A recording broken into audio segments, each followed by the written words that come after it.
अस्सलाम वालेकुम नाज़रीन, मैं हूं फयाज़ अहमद अपने चैनल फयाज़ अहमद तजिया के साथ।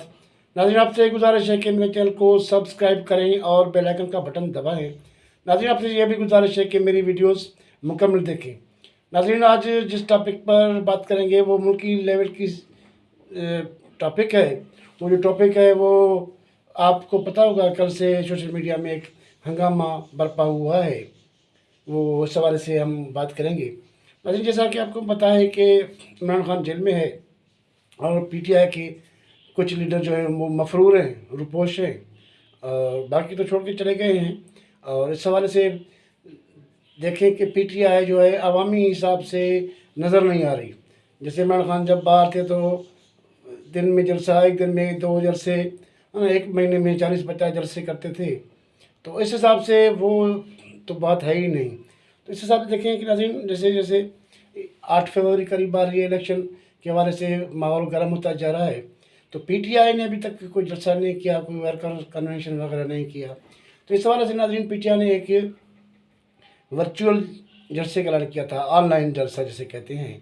तो इस हिसाब से नाज़रीन देखें कि सोशल मीडिया पे एक ना हंगामा बरपा हुआ है।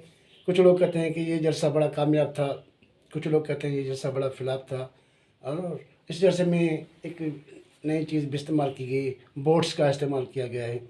तो अगर हम समझते हैं ये जलसा कामयाब है, कि कामयाब है, तो फिर बोट्स का इस्तेमाल क्यों करते, ये बड़ी बात है। तो और वैसे भी माजी में देखा जाए कि कुछ लोग का कहना है कि पीटीआई वाकई एडिटिंग और फेक तस्वीर बनाने के माहिर हैं। तो एक ये थ्योरीज है, कुछ लोग कहते हैं ये कामयाब है। तो इस हवाले से देखें कि सोशल मीडिया के हवाले से उस दिन ये यूट्यूब और अपना इंटरनेट जो थी ना, वो कहीं बिल्कुल नहीं चल रही थी, कहीं इंतहाई सुस्त रफ्तारी से चल रही थी। तो इस हवाले से नाज़रीन देखें कि पीटीआई जो है वो जो एक बंद गली कहें हम या कोई और लफ्ज़ दें, बिल्कुल सन्नाटा छाया हुआ था। तो इस हिसाब से थोड़ा सा पीटीआई ने जो तहरुक लिया है, एक मूवमेंट ली है उसने उसने एक थोड़ा सा पानी में जो ठहराव था उसमें थोड़ा सा उसने मूवमेंट पैदा की है। तो इस हिसाब से देखें कि मूवमेंट को पैदा करने के लिए जो है वो पीटीआई ने कुछ ना कुछ कामयाबी हासिल की है।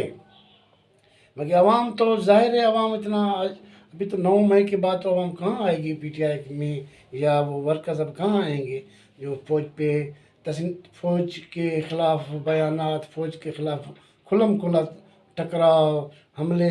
तो इस हिसाब से नाज़रीन ये तो ज़ाहिर बात है कि फ़ौज के हवाले से 9 मई के बाद और ख़ुसूसन जब ये जज जो है इमरान 2 जजेस थे उनके जाने के बाद अब जो है वो चीज़ नहीं नज़र आएगी पीटीआई के जलसों में, वो जोश जज्बा नहीं आएगा, क्योंकि कोई लीडर है ही नहीं उस हिसाब से।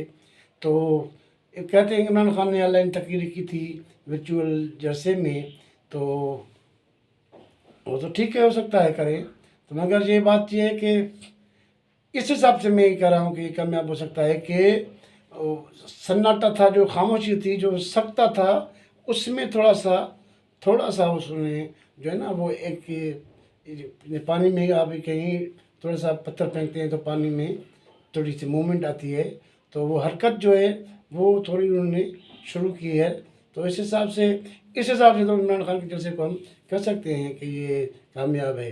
बाकी आवाम के हिसाब से तो वो तो हम क्लियरली ये नहीं कहेंगे कि वो कामयाब है कि नहीं है।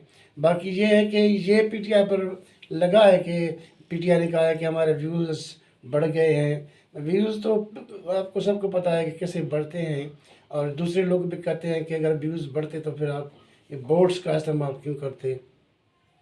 तो इस हिसाब से जो है वो मसला इनके लिए है। जैसे के लिए कहें कि ज़ाहिर है कि ये जो वर्चुअल जलसा किया गया है इसमें भी तो इजाज़त किसी ने दी होगी ना, ऊपर से इजाज़त इन्हीं कुव्वतों ने तो दी होगी।